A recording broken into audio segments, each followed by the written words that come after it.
ট্রিপের মধ্যে খাওয়া দাওয়া নাকি বিয়ে বাড়ি ধরতে পারবে না। ये बैम्बू लेके किसके पीछे जा रहे हो आप? অনেকে আমাকে জিজ্ঞেস করো যে ইঞ্জিন ব্রেকিংটা কি জিনিস। আমি ক্যামেরাটা বন্ধ করে দিয়েছিলাম, স্যার বললো ক্যামেরা অন করো। আমার দিদিকে আমার জামাইবাবু বলছে যে দেখো ওইটুকু স্টোভে এত রান্না করে ফেললে তুমি একটা এত বড় গ্যাসও রান্না করতে পারবে না।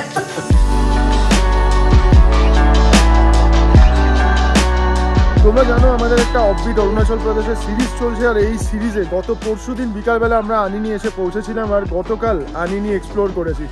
আনিনি যে কতটা সুন্দর এখানে না আসলে বোঝা যাবে না, সিরিয়াসলি বলছি, এখানে না আসলে বোঝা যাবে না। তো আমি সবাইকে রিকোয়েস্ট করবো অরুণাচল প্রদেশ আসলে একবার আনিনি অন্তত ভিজিট করে যেও।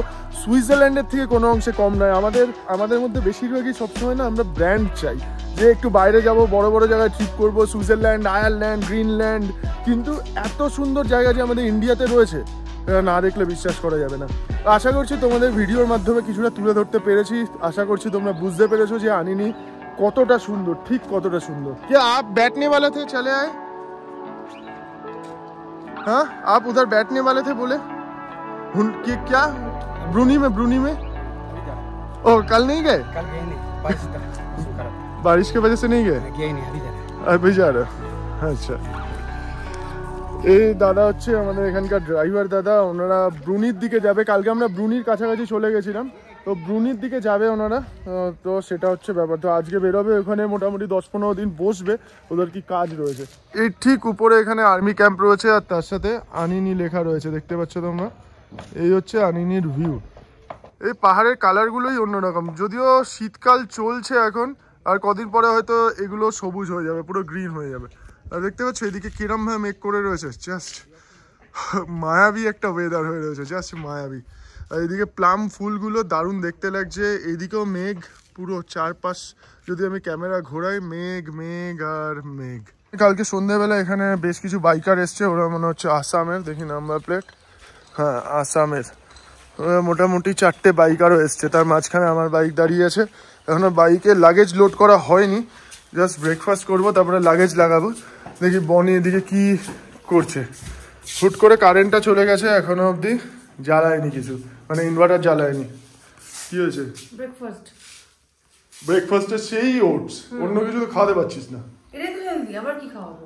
হেলদি এন্ড টেস্টি কাচ্চি হানি। হ্যাঁ, এটা পুরো সিন্নির মতো খেতে, আর ভীষণ ভীষণ হেলদি। তো ভালো লাগে না এটা খেতে? হ্যাঁ, আপেল টাপেল দিয়ে। কালকে আবার বনি এখান দিয়ে আপেল কিনে এনেছে, আপেলটা দেখা একটা, ওই প্যাকেটটা বলতে কিনে। কালকে বিকেলে ওই ফেরার সময় আপেল কিনেছিলাম, 2টো আপেল নিয়েছি, আপেলের দাম 50 টাকা নিয়েছে। 2টো আপেলের মধ্যে একটা এখানে মিক্স হয়ে গেছে। হ্যাঁ, মিষ্টি খেতে হয়ে গেছে, কারণ ক্যারি করার সমস্যা বলে আমি অনেকটা বেশি করে নিইনি, 2টোই নিয়েছিলাম। মিষ্টি মানে ঠিকঠাকই, আমি খাইনি এখনো অবধি। একটা খেয়ে দেখ, তো লাল লাল লাগছে। একটা খেয়ে দেখ, আপেলটা তো বেশ লাল আপেল। এটা এখানকারই আপেল নাকি না বাইরে থেকে আনে জানিস? সেটা আমি জিজ্ঞেস করিনি রে।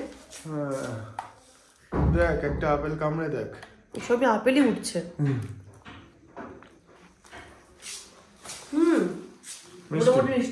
আজকে কিন্তু ওটস বানানো হয়েছে। ওটসটা আমরা স্টোভে বানাইনি, আমরা বানিয়েছি হচ্ছে ইলেকট্রিক কেটেলে। এখানে ইলেকট্রিক কেটেল রয়েছে এই হোমস্টেতে কিন্তু, বা এই লজে কিন্তু, কাজী লজ, এখানে কিন্তু বেশ ফেসিলিটি রয়েছে। গিজার রয়েছে, ইনভার্টার রয়েছে, লাইট অফ টফ হয়ে গেলে কোনো অসুবিধা হওয়ার কথা নয়। ভালো জায়গাটা, বেশ ভালো, স্টেটাও খুব সুন্দর। চলো भैया भाई, फिर मिलेंगे चलते चलते। इस बार आएंगे तो प्लम खाएंगे। हाँ, इस बार मिस हो गया। एप्पल नहीं होता है? एप्पल भी होता है? एप्पल भी तो जुलाई अगस्त में होता है ना? हाँ, वो प्लम और एप्पल का एक ही सीजन है क्या? एक ही टाइम पे होता है? प्लम थोड़ा आगे होता है। ठीक है, চলো। সকাল 9:48 আর বেরিয়ে গেলাম আনিনির কাজী লজ থেকে। কাজী লজ বা কাজী হোমস্টে যাই বলতে পারো, আমি তো হোমস্টেই বলবো। পুরো ঘরে ফিল পেলাম, ভালো ছিল, ব্যবহার ট্যাবহার সব কিছু খুবই ভালো, বেশ ভালো স্টে ছিল, ভালো লাগলো কাজী হোমস্টে। এ দেখো এখানে ভিউটা দেখো, এই বাংলো, এটা জানি না এটাও কি স্টে, জানি না। পুরো প্লাম গাছে ভর্তি, প্লাম গাছে জাস্ট ভর্তি এখানটা। যাই হোক, আজকে আমি কিন্তু পুরো রেন গিয়ার্স পরে নিয়েছি, কারণ 80% রেনফল দেখাচ্ছিল, যদিও সকাল থেকে এখনও বৃষ্টি পড়া শুরু হয়নি। আর প্রে করছি যাতে বৃষ্টি না পড়ে। বৃষ্টি পড়লে সব মুডটাই খারাপ করে দেবে। এখন এই ঠান্ডার মধ্যে বৃষ্টিতে ভিজতে এক ফোঁটা ইচ্ছা করছে না, যদিও সব কিছু ঢেকে ঢুকে নিয়েছি, খালি ট্যাঙ্ক ব্যাগটা ওপেন আছে, বৃষ্টি পড়লে এটাকে ঢেকে দেবো। আজকে আমাদের জার্নি কিন্তু আপার দিবাং ভ্যালি থেকে লোয়ার দিবাং ভ্যালির দিকে। আপার দিবাং ভ্যালি হেডকোয়ার্টার আনিনি থেকে আমরা যাব হচ্ছে রোয়িংয়ের দিকে। রোয়িং হচ্ছে লোয়ার দিবাং ভ্যালির হেডকোয়ার্টার। রোয়িংয়ের ডিস্টেন্স এখান থেকে 225 কিলোমিটার। রোয়িংয়ে আজকে আমরা স্টে করবো বলে ঠিক করেছি। এখন বাজে হচ্ছে পাক্কা 9:51 আর 9:48 আমরা বেরিয়েছি আমাদের কাজী লজ থেকে। আসার দিন আমরা রোয়িং হয়েই এসেছিলাম, আর যাওয়ার সময় কিন্তু আমাদের রোয়িং হয়েই যেতে হবে, আর কোনো রুট নেই আপাতত, আর কোনো রুট নেই।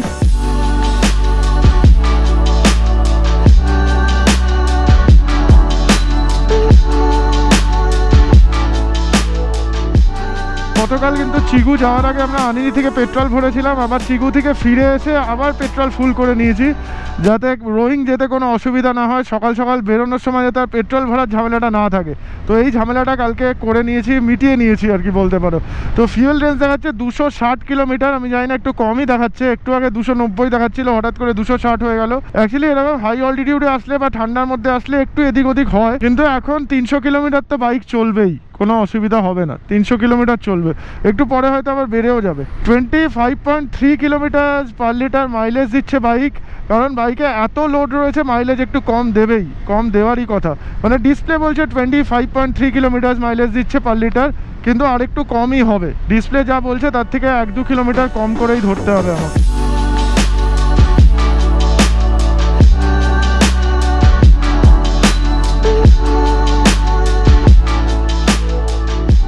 গত পরশুদিন সারা রাত আমি এডিট করেছি, করে কালকে ভোরবেলা 5:30টার সময় শুতে গেছি। কালকে 5:30টার সময় ভিডিওটা আপলোডে বসিয়েছিলাম, আর আজকে সকালবেলা ঘুম থেকে উঠে দেখছি ভিডিওটা হয়েছে। তাহলে কালকে সকালবেলা 5:30টা থেকে আজকে সকালবেলা 8টার সময় দেখছি, মানে 20 ঘন্টারও বেশি সময় লেগেছে ভিডিওটা আপলোড হতে। বুঝতে পারছো, এখানে তো নেটওয়ার্ক নেই, আমার নেটেই করেছি। আমি দেখলাম রাত্রিবেলা একদম 10টা-11টা পরে নেট একটু ফাস্ট হয়, তার আগে খুবই স্লো চলে নেট, খুবই স্লো। জিওর কোনো নেটওয়ার্ক নেই এখানে, এয়ারটেল পোস্টপেডের টাওয়ার থাকছে, ফোন টোন করা যাচ্ছে, ফোন কল করা যাচ্ছে, কোনো অসুবিধা নেই, কিন্তু 4G 5Gর অসুবিধা আছে। এই হচ্ছে দ্রি নদী, খুবই সুন্দর একটা নদী দ্রি নদী, তবে জল কিন্তু অতটা সবুজ নয়। লোহিত নদীর জল যতটা সবুজ, দ্রিয়ের কিন্তু অতটা সবুজ জল নয়।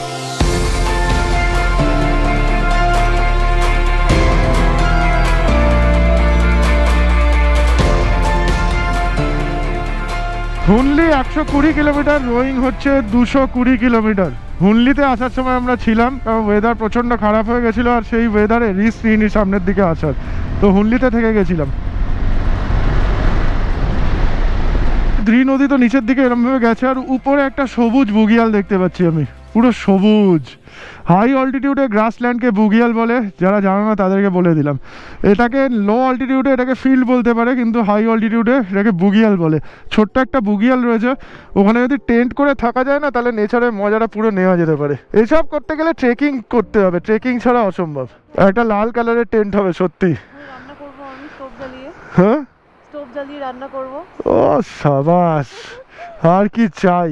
ঠিক আছে, রান্না করা যখন শুরু হয়েছে, আস্তে আস্তে এরকম টাইপের ট্রিপ করবো। প্রবলেমটা হয়ে যায় যে এরকম টাইপের ট্রিপে না নেটওয়ার্ক পাওয়া যায় না। আমি আগে এর তো করেছি অনেক, তখন মনে হতো নেটওয়ার্ক থাকবে না, কি মজা, আর এখন নেটওয়ার্ক ছাড়া চলতে পারি না। তোমাদেরও ডিমান্ড থাকে না একটা, যে ভিডিও আসছে না কেন দাদা, ভিডিও আসছে না কেন, বা বৈদিক ভিডিও আসছে না কেন। বুঝতে পারছো, একটা ভিডিও আপলোড হতে আনিনির মতো জায়গাতে, যেখানে সব ফেসিলিটিসই প্রায় রয়েছে, সেখানে ভিডিও আপলোড হতে প্রায় 27-28 ঘন্টা সময় লেগে যাচ্ছে।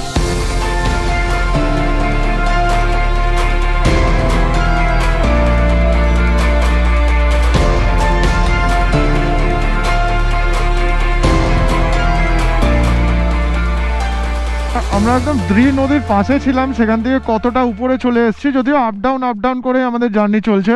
এখন দ্রি নদী নিচ দিয়ে চলে গেছে, এপাশ থেকে এসে নিচে চলে গেছে এদিকে। আর এইদিকের ওয়েদারটা দেখো, এদিকের সৌন্দর্যটা দেখো। এখানে একটা গ্রাম দেখা যাচ্ছে, গ্রামটা কি এটালিন? না, এটালিন এখন অবধি পৌঁছায়নি, এটালিন আর একটু সময় লাগবে পৌঁছাতে। আবোকা বা সামথিং কিছু হবে গ্রামটার নাম। গ্রামটা দেখা যাচ্ছে, আর গ্রামটা কোন জায়গায় ঠিক রয়েছে দেখো একবার। জানি না গোপ্রো ঠিক মতো ক্যাপচার করতে পারছে নাকি দূর থেকে। যা দেখা যাচ্ছে এটা একটুখানি উপভোগ করো, নেচারটাকে একটুখানি ফিল করো জাস্ট। এরকম ওয়েদার কিন্তু পাহাড়ে ভালো লাগে মাঝে মাঝে, যদি বৃষ্টি না হয় রাইডের সময়। বৃষ্টি তখনই ভালো লাগে যখন হোটেলে এরকম কোনো জায়গায় আমরা হোটেলের জানলা দিয়ে ভিউ দেখবো আর ঝমঝমিয়ে বৃষ্টি হচ্ছে, তাই না? তখনই পাহাড়ে বৃষ্টিটা বেশি ভালো লাগে। এদিকে পাহাড়টা দেখো, বাপ রে বাপ, চকলেটের টুকরোর মধ্যে আলমন্ড কাজু টাজু সরানো রয়েছে, দেখ বনি।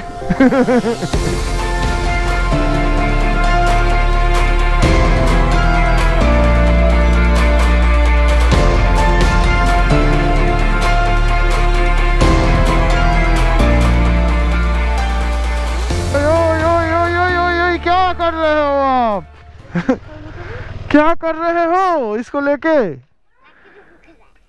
हाँ, ये बैम्बू लेके किसके पीछे जा रहे हो आप? बहुत बढ़िया। अरे किसके पीछे जा रहे हो आप बैम्बू लेके? बोलছে নাকি লাকড়ি। ইস, চলে গেল। দেখো এখানকার বাচ্চাদের দেখেছিস মনি? হ্যাঁ, পুনলি ঠিকই বলেছি, পুনলি ভিলেজ। অরুণাচলের আনিনির রুটের ছোট্ট একটা গ্রাম হচ্ছে পুনলি।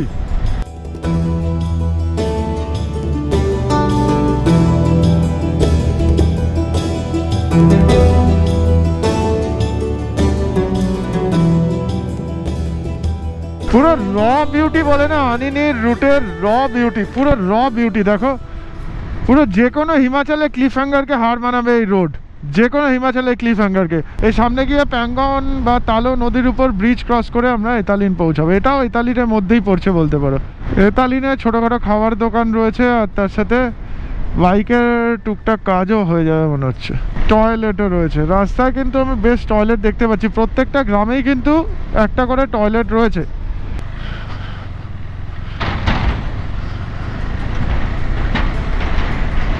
রোয়িং এখান থেকে 182 কিলোমিটার আর হুনলি হচ্ছে 82 কিলোমিটার।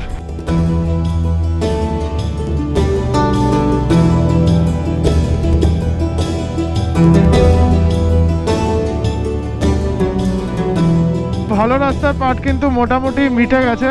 এখন আমরা খারাপ ভালো মিলিয়ে মিশিয়ে যাবো। এই যে ডাইভারশন ছিল, এখন গিয়ে আবার চড়া রাস্তাটা আমরা উঠবো, কিন্তু প্রথমে ডাইভারশনটা নিতে হবে। মোটামুটি ধরো না 2-3 কিলোমিটারের একটা ডাইভারশন রয়েছে। আর সাপের মতো গাছটা কেন পড়ে আছে ওরে বাবারে। এবার আস্তে আস্তে রাস্তা কিন্তু ন্যাড়া হতে থাকবে।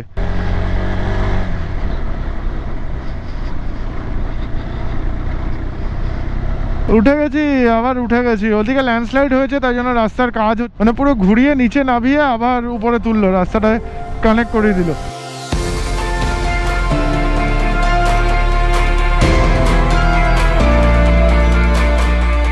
ল্যান্ডস্লাইড হয়ে গেছে কবে হলো এটা? এই রাস্তা দিয়ে আমরা আসিনি। এ বাবা, কত কিলোমিটার এক্সট্রা চলে এলাম কে জানে। এই যে এই রাস্তা দিয়ে নিচে নামবে। আচ্ছা, অনেকে আমাকে জিজ্ঞেস করো যে ইঞ্জিন ব্রেকিংটা কি জিনিস। ইঞ্জিন ব্রেকিংটা পাহাড় থেকে নামার সময় ক্লাচ ছেড়ে দিয়ে ব্রেক ছেড়ে দিয়ে খালি গিয়ারের উপর নামাটাকে ইঞ্জিন ব্রেকিং বলে। যে এখন যেমন আমি নামছি পুরো কিন্তু গিয়ারের উপর রয়েছে, ফার্স্ট গিয়ারে রয়েছে। এই সেকেন্ড গিয়ারে করলাম তাহলে কিন্তু স্পিডটা একটুখানি বাড়বে। আবার যদি ধরে নাও কোথায় মনে হয় যে কন্ট্রোল হবে না, সেকেন্ড গিয়ারে স্পিড কন্ট্রোল হবে না, তাহলে আবার এটাকে ক্লাচ টিপে গিয়ারটা ফার্স্ট গিয়ারে করে দাও, ব্যাস। এই ইঞ্জিন ব্রেকিংয়ের উপরেই কিন্তু নামছি আমি। একদম যে ব্রেক ইউজ করবে না সেটা নয়, মাঝে মাঝে ব্রেক ইউজ করতে হবে। আসলে পাহাড় থেকে নামার সময় ব্রেকের উপরে না প্রচুর প্রেশার পড়ে যায়। বারবার ব্রেক টিপতে হয়, তাতে ব্রেক প্যাডগুলো নষ্ট হয়। এই সেকেন্ড গিয়ারে স্পিডে নামছে, ওই জন্য আমি এটাকে ফার্স্ট গিয়ারে করবো। ইঞ্জিনের উপর ছেড়ে দিলাম, ইঞ্জিনে নামছে। যখন মনে হবে স্পিড আউট অফ কন্ট্রোল হয়ে যাচ্ছে, এখন কিন্তু পুরো ইঞ্জিনের উপর নামছে। দেখো ইঞ্জিন ব্রেকিং, আমার না ব্রেক মারা আছে না ক্লাচ মারা আছে। ফার্স্ট গিয়ারে নামছে, এবার মনে হচ্ছে আউট অফ কন্ট্রোল হয়ে যাচ্ছে, তখন হালকা করে আমি ব্রেক মারবো। মানে পাহাড় থেকে নামার সময় ব্রেক আর ক্লাচের উপর প্রেশার না দিয়ে গাড়িটাকে স্টার্ট দিয়ে জাস্ট গিয়ারে নামানোটাকে ইঞ্জিন ব্রেকিং বলে। হুনলি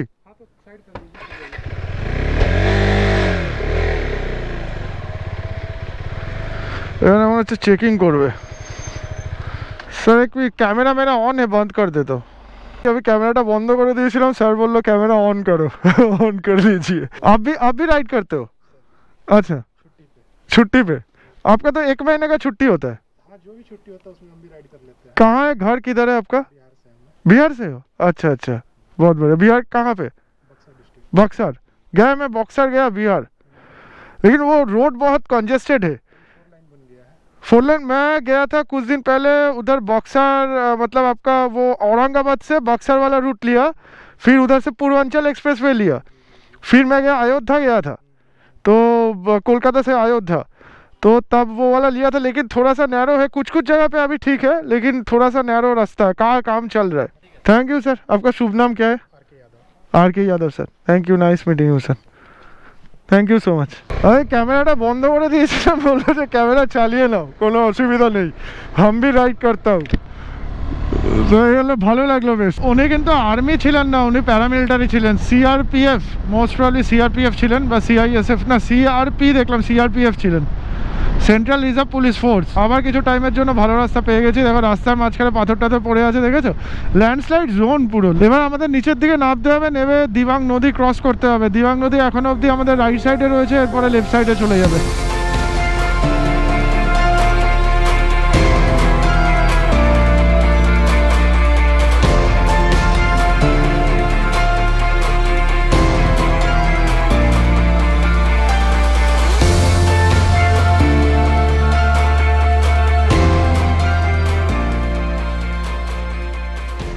নাইন টন অনলি। চলো দিবাং নদী ক্রস করে বেরিয়ে যাচ্ছি আমরা।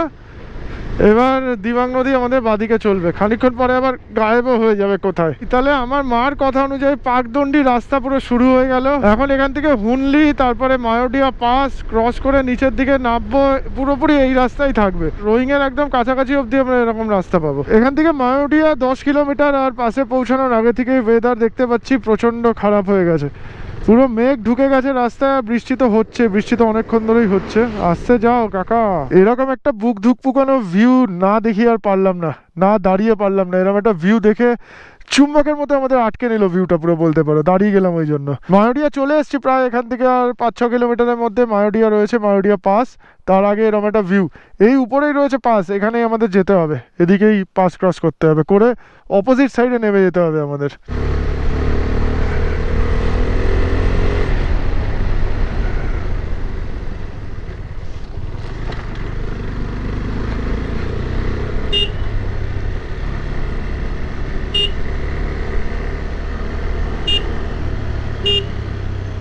দুপুর 2:12 মায়োডিয়া ক্রস করছি আমরা, মায়োডিয়া পাস। এটাই হচ্ছে আমাদের জার্নির টপ পয়েন্ট। এই টপ পয়েন্ট থেকে এবার আমরা নিচে নামতে শুরু করব। বরফ পড়লো মনে হচ্ছে, একটা দুটো ফোঁটা কি বরফ পড়ছে। ঠান্ডা রয়েছে, ভালোই ঠান্ডা রয়েছে। ঠিক আছে, আর এখানে দাঁড়ানোর কোনো ব্যাপার নেই, আস্তে আস্তে নিচের দিকে নামবো। রোয়িংয়ের ডিস্টেন্স এখান থেকে ওই ধরুন 60 কিলোমিটার মতো হবে, 55-60 কিলোমিটার। আমরা ডাইরেক্ট রোয়িংই যাব। আমরা মায়োডিয়া পাস থেকে মোটামুটি 30 কিলোমিটার মতো নেমে এসেছি। রোয়িং সামনে 28 কিলোমিটার। এখানে দাঁড়িয়েছিলাম, এখানে দাঁড়িয়ে আমরা চা খেলাম, একটা ডাবল ডিমের অমলেট খেলাম, একটু চিড়ে ভাজা খেলাম, আবার নিচের দিকে নামবো। চিরদিনই তুমি যে আমার, যুগে যুগে আমি তোমার সঙ্গী সঙ্গী। बहुत बढ़िया भैया, थैंक यू भैया, थैंक यू। आप लोग का भाषा, आप लोग का आदमी मेरा बहुत दोस्त है। समझ गया। রোয়িং হচ্ছে এখান থেকে 28 কিলোমিটার। জায়গার নাম আমি পেছনে জায়গার নাম আর জিজ্ঞেস করিনি। রোয়িং হচ্ছে এখান থেকে 28 কিলোমিটার। দেখো এখানে মনে হচ্ছে বিভিন্ন নদী রয়েছে, লোহিত নদী রয়েছে, দিবাং নদী রয়েছে। কি জায়গা এটা? ওরে বাবারে, এটা কি জায়গা ভাই? এটা তো উপর থেকে মনে হচ্ছে, এরকম জায়গায় দেখে তো কোনো বাড়ি ঘর ধরেই দেখতে পাচ্ছি না আমি। ল্যান্ডস্কেপ আমি বহুদিন পরে দেখলাম এরকম ল্যান্ডস্কেপ, মানে যতদূর চোখ যাচ্ছে আমি কোনো বাড়ি ঘর তো দেখতে পাচ্ছি না। এখানে ছোট্ট একটা বাড়ি রয়েছে মনে হচ্ছে। এটা কি কাজিরাঙা? না, এটা জঙ্গল তো হবে না, কাজিরাঙা তো এইদিকে হবে, এত নিচে হবে, এরকম জায়গায় হবে না। এখান থেকে সানসেট দেখতে তাহলে কিরম লাগবে ভাবো। ওই দিকটায় মনে হচ্ছে সানসেট হচ্ছে, আজকে মেঘ করে রয়েছে। জাস্ট এই জায়গাটা দেখে নাও। রোয়িং থেকে মোটামুটি ধরে নাও 15 কিলোমিটার 20 কিলোমিটার উপরে উঠলে এরকমই কিছু একটা হবে। আমি ঠিক অ্যাকিউরেট বলতে পারছি না, 15-16 কিলোমিটার হবে। ওয়েদার ক্লিয়ার থাকলে লেফট সাইডে এরকম দেখা যাবে। যাওয়ার সময় কিন্তু এটা দেখা যাচ্ছিল না, ঢাকা ছিল। আমি এখন যেখান দিয়ে বাইক চালাচ্ছি এই জায়গাটার নাম হচ্ছে Mehao wildlife sanctuary. Mehao wildlife sanctuary থেকে এরকম একটা ভিউ পাওয়া যাচ্ছে নিচের। মেহাও ওয়াইল্ড লাইফ স্যাংচুয়ারি আর এই হিল এরিয়াটা হচ্ছে মিশমি হিল। মিশমি তোমাদের বলেছে এখানকার ট্রাইবদের মিশমি বলে। মিশমি হিল আর মেহাও ওয়াইল্ড লাইফ স্যাংচুয়ারি, সেখান থেকে এরকম একটা ভিউ দুর্ধর্ষ, জাস্ট দুর্ধর্ষ লাগলো জায়গাটা। এই জায়গাটা মেঘ রয়েছে, মেঘের নিচ থেকে সূর্যের আলো দেখা যাচ্ছে, আর এদিকে কিন্তু পাহাড় রয়েছে, পাহাড় দেখা যাচ্ছে। এই পাহাড়গুলো এটার সাথে কানেক্টেড, মিশমি হিলের সাথে মনে হচ্ছে। কি বলবো ডান দিকের ভিউটাকে, আমি কিছু বুঝতে পারছি না। নিজের মতো করে একটু ডেসক্রাইব করে নাও এই ভিউটাকে। যত দূর চোখ যাচ্ছে তত দূরই খালি ভিউ পাওয়া যাচ্ছে, তত দূরই ভিউ পাওয়া যাচ্ছে। বৃষ্টি টিষ্টি হয়েছে তো, তারপরে ওয়েদার পুরো ক্লিয়ার হয়ে গেছে। আমি ডান দিকে তাকিয়ে বাইক চালাচ্ছি, আর চোখে দেখছে সামনেটা না না, আরে আর চোখে সামনে দেখছি রে বাবা, ঘুরিয়ে দিচ্ছে বনি মাথা। আরে আর চোখে দেখে নিয়েছি সামনে, আসতেই যাচ্ছি তো।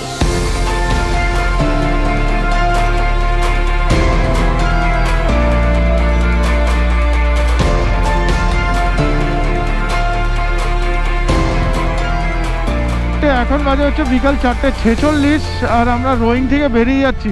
রোয়িংয়ে থাকছি না, তার কারণ এখনও বিকাল হয়ে রয়েছে। একটা অসুবিধা হয়েছে, সেই অসুবিধাটা কী সেটা আমি আস্তে আস্তে তোমাদের সাথে শেয়ার করছি। আমাদের তো সামনের দিকে একটুখানি এগিয়ে যাব, সামনে শান্তিপুর বলে একটা জায়গা আছে। আমাদের নদীয়ার শান্তিপুর নয়, অরুণাচলের শান্তিপুর বলে একটা জায়গা আছে, আসাম অরুণাচল বর্ডারে পড়ছে। তো আজকে আমরা শান্তিপুরে থাকবো, না হলে আসামে ঢুকে চাপাখোয়া বলে একটা জায়গা রয়েছে। এখান থেকে শান্তিপুরের ডিস্টেন্স হচ্ছে 24-25 কিলোমিটার, মানে রোয়িং থেকে। মানে বুঝতেই পারছো, বর্ডার হচ্ছে 24-25 কিলোমিটার, আর চাপাখোয়া হচ্ছে আরও 5 কিলোমিটার ফ্রম শান্তিপুর, মানে 28-29 কিলোমিটার। তো আমাদের প্রথমে একটা হোটেল দেখতে হবে, সেটা শান্তিপুরে হোক বা চাপাখোয়া হোক, যেখানে পাবো সেখানে থাকবো আমরা। রোয়িংয়ে দুটো হোটেল ছিল, দুটোই ফুল রয়েছে, দুটোই ফুল। আর একটা হোটেলে একটা রুম দেখতে পেলাম, রুমটা খুব একটা ভালো না, তো সেটাও 2500 টাকা দাম বলছে। ওই জন্য ভাবলাম যে আর রোয়িংয়ে থেকে লাভ নেই। তো এই হচ্ছে রোয়িংয়ের গেট, রোয়িং থেকে বেরিয়ে যাচ্ছি আমরা।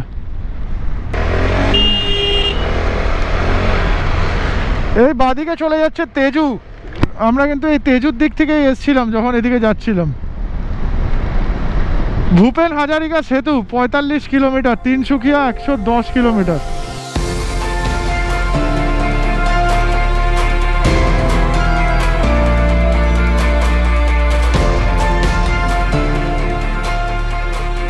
আমরা কিন্তু এখন NH 115 ধরে যাচ্ছি সামনে শান্তিপুরের দিকে। শান্তিপুরই হচ্ছে অরুণাচল আর আসামের বর্ডার। তবে একটা ছোট ইস্যু হয়েছে, ছোট ইস্যু বলতে একটা ভালো জিনিস হওয়ার আছে, সেটা সামনে গিয়ে হোটেল নিই, তারপরে তোমাদের জানাচ্ছি। Arunachal border, Arunachal Assam border cross করবো তাহলে নাকি? এখানে শান্তিপুরে তাহলে চাপাখোয়াতেই যাচ্ছিস। Guwahati 600 kilometre, Tinsukia 90 kilometre, Dibrugarh 138, Itanagar 358। Cross করে বেরিয়ে গেলাম। আসাম অরুণাচল বর্ডার থেকে মোটামুটি ধরে নাও 5 কিলোমিটার মতো আমরা এগিয়ে এসেছি। এই জায়গার নাম হচ্ছে চাপাখোয়া। চাপাখোয়া টাউন শদিয়া ডিস্ট্রিক্টের মধ্যে পড়ছে। চাপাখোয়া টাউনের হোটেল ইন্দোই, হোটেল ইন্দোই রুম বনি দেখে এসছে। রুমটা বেশ ভালো নাকি? ভালো রুম, ভালো রুম। আমরা সস্তায় পেয়েছি ওই উপরের রুম। যদি এই রুট দিয়ে কেউ যাও, হোটেল ইন্দোইতে থাকা যেতেই পারে। চাপাখোয়া বাজার, হোটেল তো দেখে নিয়েছি চাপাখোয়াতে, তারপরে চাপাখোয়া বাজারে চলে এসেছি। এখান থেকে বনি গেছে চিকেন কিনতে। দেখো রাইডিং গিয়ার্স পরে মেয়ে চিকেন কিনতে গেছে, চিকেন কিনছে, আরও কি সব কিনছে। আজকে পার্টি করার মুডে রয়েছে আর কি, পার্টি করবে। চাপাখোয়াতে এটা হচ্ছে আজকে আমাদের রুম। বেশ বড় একটা রুম রয়েছে, দুদিকে দুটো বেড রয়েছে দেখতে পাচ্ছ, টিভিও রয়েছে। টিভি আমাদের লাগে না কোনোবারই। আর এই যে জল টল কিনে নিয়ে চলে এসেছি এখানে, আমরা হেলমেট টেলমেট রেখেছি। আর এই হচ্ছে বাথরুম। বাথরুমটা তাদের জন্য যারা এই রুট দিয়ে যাবে, যদি এখানে থাকতে চাও তো বাথরুমটা দেখিয়ে দিলাম। রুম রেন্ট 1000 টাকা বলছিল, আমাদের 800 টাকা নিয়েছে। বনি বার্গেনিং করেছে, রিকোয়েস্ট করেছে একটু যদি কম টাকায় পাওয়া যায়, তো 800 টাকা এখানে রুম রেন্ট। আর বাকি কথা আমি আস্তে আস্তে বলছি। আজকে একটু টায়ার্ড লাগছে, আমরা আজকে অনেকটাই রাইড করেছি। তা আমাদের পাহাড়ের মধ্যে প্রায় 225 কিলোমিটার আমরা ননস্টপ রাইড করেছি। তারপরে আরও 30 কিলোমিটার মতো করেছি, মানে 255 কিলোমিটার আজকে আমরা টোটাল রাইড করেছি। আর আমরা অরুণাচল থেকে আসামে ঢোকার সময় যে গেটটা ক্রস করলাম সেটা হচ্ছে শান্তিপুর গেট। এই গেট দিয়ে আসার একটা কারণ রয়েছে, সেই কারণটা আজকে আর বলবো না, কালকে ব্লগে তোমাদের সাথে শেয়ার করবো। বলছি রাধু দিয়ে আমার রান্না করতে বসে পড়েছে। রাধুর 2 দিন রেস্ট ছিল, 2 দিন হোমস্টে খাবার বেশ ভালোই খেয়েছিলাম। তারপর ফিরে এসে আমার পেঁয়াজ আদা রসুন হেনা তেনা নিয়ে বসে পড়েছি আমি আমার দোকান সাজিয়ে। আজকে রান্না চলছে। আজকে আমার রাইডারের দাবি ছিল যে ফ্রাইড রাইস আর চিকেন কষা খাবে, তো ওই জন্য এই যে এখানে আমাদেরকে দেখিয়ে দিন। আমি চা খাচ্ছিলাম, এই দেখো চা, লিকার চা খাচ্ছিলাম। এসে চা বানিয়ে নিয়েছে আগে? হ্যাঁ, চা বানিয়ে নিয়েছি আগে। চা বানিয়ে নিয়ে আর এই যে দেখো একটু বিনস আর একটু গাজরটাকে কেটে নিয়ে ফ্রাই করে নিচ্ছি। তারপর একটু যেভাবে হয়, অত ভালো করে তো সম্ভব না ট্রিপের মধ্যে, চালটাকেও ধুয়ে ভিজিয়ে দিয়েছি এখানে, দেখো দেখাতে বলবো। কি চাল এটা? এটা বাসমতি। এটা বাসমতিটাই আমরা খাচ্ছিলাম, সেদ্ধ বাসমতি। ওর বাড়ি থেকে আমি এনেছিলাম, শেষ হয়ে গেছিল, আমি আবার কিনেও ছিলাম ওই কেজু থেকে। যাই হোক, তো এখন যতটুকু সম্ভব মানে ঘরোয়া করে তো করছি আর কি। ফ্রাইড রাইসটা কিভাবে হয় দেখা যাক। ও বলছে যে একটা ট্রিপ এন্ড হতে চলেছে, এটা একটা ভালো কিছু খাওয়া, তো এটাই আর কি। ভাত সবার আগে হয়ে গেল? হ্যাঁ, ভাতটা সবার আগে বসিয়ে দিয়েছি, কারণ ভাতটা হয়ে গেলে যে ভাজাগুলো করে রেখেছি আগের থেকে ওটা মিক্স করে দেবো, দিলে ফ্রাইড রাইস হয়ে যাবে। আমি কিন্তু একটা কথা বলি, অনেকের হয়তো মনে হবে যে আমি হোটেলে করছি, রান্না করছি, সব পুরো ছড়িয়ে ছিটিয়ে নিয়ে বসে আছি, নোংরা ফোংরা করে যাচ্ছি, এটা কিন্তু একদমই না। ও কিন্তু খুব পরিষ্কার পরিচ্ছন্ন মেয়ে। হ্যাঁ, কারণ আমি দেখো আমি প্রত্যেকটা কাজ করছি, তো ওই যে দেখো রসুন ছাড়িয়ে রেখেছি, পেঁয়াজ কেটে রেখেছি, আলু কেটে রেখেছি, আর সব যে খোসাগুলো হচ্ছে দেখো আমি প্যাকেট করে যাচ্ছে। এইবারে সমস্ত রান্না হওয়ার পর সব পুরো মুছেও রেখে দেবো এখানটাতে। আরে বাবা, পুরো না মাখালে আমি এটাকে ম্যানেজ করতে পারবো না। এমনিতেই ছোট বাসন হয়ে গেছে, বড় জায়গা লাগতো। ফ্রাইড রাইস মাখানো চলছে। হ্যাঁ, আমি বুঝতে পারছি কি করবো, এত ছোট জায়গা না, আসলে বড় বড় কোনো জায়গা না হলে এগুলো করা যায় না। তো হ্যাঁ, ব্যাপারই আলাদা আজকে। আমাদের বাড়ির ভাতটা কিন্তু আরেকটু লম্বা লম্বা হয়।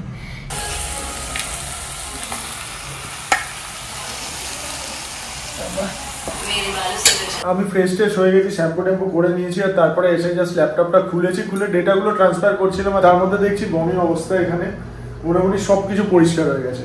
হ্যাঁ, সব ম্যাজিক, সব ম্যাজিক হয়ে গেছে। ম্যাজিক হয়ে গেছে? কি করলি? সব পরিষ্কার করে সব মুছে টুছে নিয়ে বাসন মেজে এখানে অর্ধেক রেখে দিয়েছি, আর বাকিটা খাওয়ার পরে মাজতে হবে। মানে আর এখানে আমার চিকেনটা হাফ ডান, দেখি মানে 60% ডান হয়ে গেছে। বাবা কি করছিস আজকে আমি তোকে বিয়ে বাড়ির মতো খাওয়াবোই একদম। দেখো, মাংস অল্প করে জল দিয়ে দিয়েছি, মানে খুব বেশি ঝোল ঝোল করবো না আজকে, কষা কষা মতো করবো। আর ওই যে মাংসটা দেখে গেল, একটু কষা মাংস তুলেছি, একটু কষা মাংস টেস্ট করাই। দেখো, এ নাও কষা মাংস। ধোঁয়া বেরোচ্ছে তো। জল দিলাম না একটু আগেই, একদম জাস্ট আমি চাইলাম, আমি নিজেই কিন্তু চাইলাম। আসলে কি বলতো, এই মাংস যখন কষানো হয় না, তখন এক পিস তুলে খেতে দারুণ লাগে। আর আমার মাংস কষা মানে কষতে কষতে কিন্তু হয়ে যায়। হ্যাঁ, আমি খুব একদম স্লো ফ্লেমে করি, তো এক পিস চেয়েছিলাম, 2 পিস পেয়ে গেছি।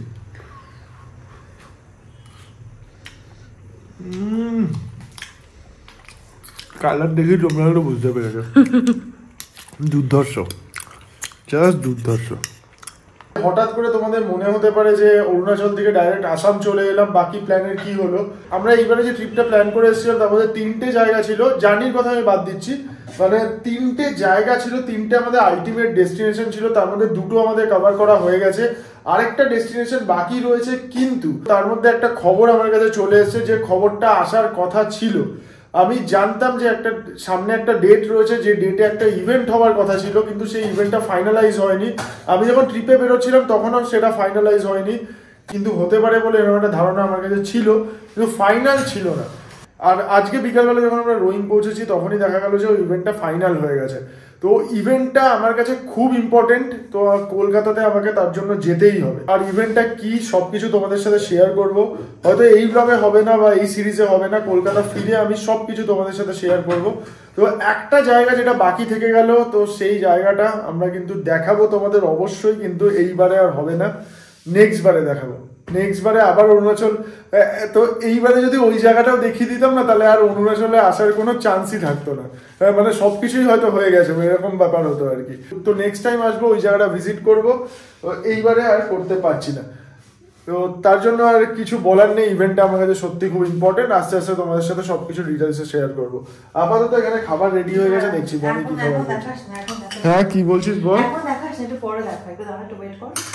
তুই বল, এখানে একটু ওয়েট কর, একটু পরে দেখা, সাজিয়ে গুছিয়ে দিচ্ছি তো, একটু পরে দেখা। আচ্ছা, জামাই ষষ্ঠী কাকে বলে জানো? মনে হচ্ছে আমি জামাই ষষ্ঠীতে খেতে বসেছি। কি কি রয়েছে জামাই ষষ্ঠীতে আরো থাকে। ফ্রাইড রাইস দেখো, উপরে কাজু এরকম, আর তার সাথে এটা হচ্ছে চিকেনটা দেখো, ও কালার দেখো, খালি চিকেনের কালার দেখো, এটা শসা কাটা হয়েছে, জিলিপি বাইরে থেকে আনা হয়েছে, কোল্ড ড্রিঙ্ক দেওয়া হয়েছে। হ্যাঁ, এই হচ্ছে আজকের ডিনার। তো প্রথমে কথা না বাড়িয়ে একটু ফ্রাইড রাইস, বনির বানানো ফ্রাইড রাইস না, একটু বনি, বুঝতে পেরেছিস? এটাকে কি করতে হবে, চিকেনটাকে তুলে নিতে হবে উপরে। তো ওরকম ভাবেই তো খায়, আমি তো ওটাই ভাবছি, তুই ওরকম খাচ্ছিস না কেন? এটাকে এরকম ঢেলে নিতে হবে, হ্যাঁ, হালকা। তারপরে চিকেনটাকে একটু সাইড করে দিতে হবে। আচ্ছা, দিয়ে ফ্রাইড রাইসটাকে, খুব বাজে ফুড ব্লগার হয়েছে এটা, খেতে হবে। একেবারেই হয়নি। খেয়ে মাংস ছাড়িয়ে চলে আসছে। ভালো হয়েছে রান্না, সত্যি কথা বল। দুর্ধর্ষ। দেখি, মানে এটা হচ্ছে ট্রিপের মধ্যে খাওয়া দাওয়া, নাকি বিয়ে বাড়ি ধরতে পারবে না। আমি বাড়িতে ভিডিও কল করেছি, তো সেখানে আমার দিদিকে আমার জামাইবাবু বলছে যে দেখো ওইটুকু স্টোভে এত রান্না করে ফেললে, তুমি একটা এত বড় গ্যাস রান্না করতে পারবে না। না, দিদিকে এসব বললে হবে না, দিদির মাটন ফাটাফাটি, দারুণ রান্না করে। ইয়ার কি মেরেছে উজ্জ্বলদা? কথা না, মানে উজ্জ্বলদা মানে ইয়ার কি মারবে। তো তারপরে আমার ঠাম্মা বলছে ও এত রান্না কি করে পারছে, আবার ওইটুকু স্টোভে। তো মাও তাই বলছে, দুটো মাও তাই বলছে। যাই হোক, তো করতে পেরেছে, এটাই খুশি। ট্রিপের এন্ডে, মানে ট্রিপ এন্ড হয়নি, কালকেও একটা জিনিস দেখানোর রয়েছে। যেহেতু আমাদের এই ট্রিপটা আমাদের এন্ড হয়ে গেছে, অরুণাচলের পার্টটা আমাদের খুব সাকসেসফুলি কমপ্লিট হয়ে গেছে, তো এটাই খুশিতে। আর একটা কথা হলো, সেটা হলো যে এইবারের ট্রিপে আমরা বাইরের খাবার যেহেতু কোনো খাইনি, সেহেতু একদম সুন্দর করে ফ্রাইড রাইস আর চিকেন কষা তৈরি করার চেষ্টা করেছি। পাপাই বলুক, দুর্ধর্ষ হয়েছে, দুর্ধর্ষ। আমি এখানে এই ভিডিওটা এন্ড করে দিচ্ছি। আশা করছি তোমাদের ভিডিওটা ভালো লেগেছে। যদি ভালো লাগে তাহলে, যদি সত্যিই ভালো লাগে তাহলে যা যা করা একটু করে দিতে পারো। আপাতত আমি আমার ডিনারে একটুখানি টাইম ইনভেস্ট করি।